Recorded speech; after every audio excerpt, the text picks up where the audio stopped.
Nanded municipal corporation इंतखाबात के लिए आज पूरे शहर में पोलिंग का अमल मजमूई तौर पर पुरअमन अंदाज में मुकम्मल हो गया। सुबह 7:30 बजे से वोटिंग का आगाज हुआ। इब्तिदाई औकात में शदीद ठंड के बाइस वोटर्स की तादाद कम रही, ताहम 10 बजे के बाद मुख्तलिफ पोलिंग स्टेशनों पर राय दहिंदगान की अच्छी खासी भीड़ देखने में आई। यहाँ 81 सीटों के लिए 400 से जायद उम्मीदवार अपनी किस्मत आजमा रहे हैं। पुरअमन और शफाफ पोलिंग को यकीनी बनाने के लिए पुलिस इंतजामिया की जानिब से सख्त सिक्योरिटी इंतजाम किए गए। शहर भर के पोलिंग सेंटरों पर वोटर्स के लिए तमाम बुनियादी सहूलियात फराहम की गई ताकि वोटिंग के अमल में किसी किस्म की दुश्वारी पेश न आए। दौरान पोलिंग बाज मुकामात पर ईवीएम में तकनीकी खराबियों की शिकायत भी सामने आई। मजमूई तौर पर नांदेड़ में पोलिंग का अमल पुरअमन रहा। काबिल जिक्र बात है कि 7 साल बाद होने वाले नांदेड़ म्यूनसिपल कॉरपोरेशन इंतखाबात कई एतबार से निहायत अहम समझे जा रहे हैं। गुज़िश्ता इंतखाबात में जब अशोक चौहान कांग्रेस में शामिल थे तो उस वक्त कांग्रेस को एकतरफा कामयाबी हासिल हुई थी और 81 में से 73 नशिस्तों पर कांग्रेस के उम्मीदवार कामयाब हुए थे। अब जबकि अशोक चौहान कांग्रेस छोड़कर बीजेपी में शामिल हो चुके हैं, ऐसे में उनके लिए बीजेपी को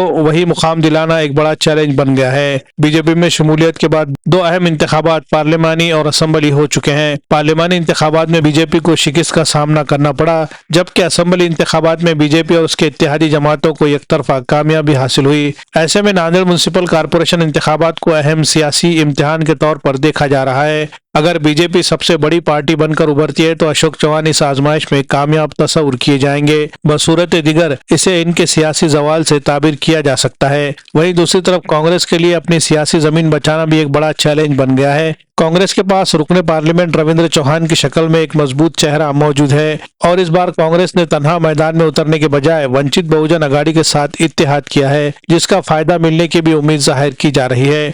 वहीं दूसरी तरफ अशोक चौहान के बीजेपी में शामिल होने के बाद सेकुलर हलकों में जो सियासी खला पैदा हुआ है, इसे पुर करने और एक मजबूत मुतबादिल क़यादत के तौर पर राष्ट्रवादी कांग्रेस पार्टी के एमएलए प्रताप पाटिल चिखलीकर और साबिक एमएलए ओम प्रकाश पोकरना सामने आए हैं। यही वजह है कि राष्ट्रवादी कांग्रेस पार्टी ने इस मरतबा पहली बार निहायत मजबूत और मुनज़्ज़म अंदाज में इंतखाबात में हिस्सा लिया है और कई इंतखाबी हलकों में अपनी नुमाया मौजूदगी दर्ज कराने की कामयाब कोशिश की है। इसी तरह नांदेड़ शहर के दोनों असेंबली नशिस्तों से शिवसेना शिंदे ग्रुप के अरकान असेंबली मुंतखब होने के बाद शिवसेना भी नांदेड़ में एक मजबूत पोजीशन में आ चुकी है। नांदेड़ जुनूबी हलके में एनसीपी ने शिवसेना शिंदे ग्रुप के साथ इत्तेहाद करके इलेक्शन लड़ा है, जिसका फायदा दोनों जमातों को मिलने की उम्मीद जाहिर की जा रही है। ताहम कसीर मुस्लिम आबादी वाले इलाकों में जहां माजी में कांग्रेस को एक तरफा कामयाबी हासिल होते रही है, इस मरतबा इंतखाबात से आइन कबल कांग्रेस के दर्जन भर साबिक कारपोरेटर्स ने पार्टी छोड़कर मजलिस इत्तेहादुल मुस्लिमीन में शमूलियत इख्तियार कर ली। इस सूरत हाल के बाइस कांग्रेस के लिए इन हलकों में मजबूत उम्मीदवार खड़े करना मुश्किल हो गया,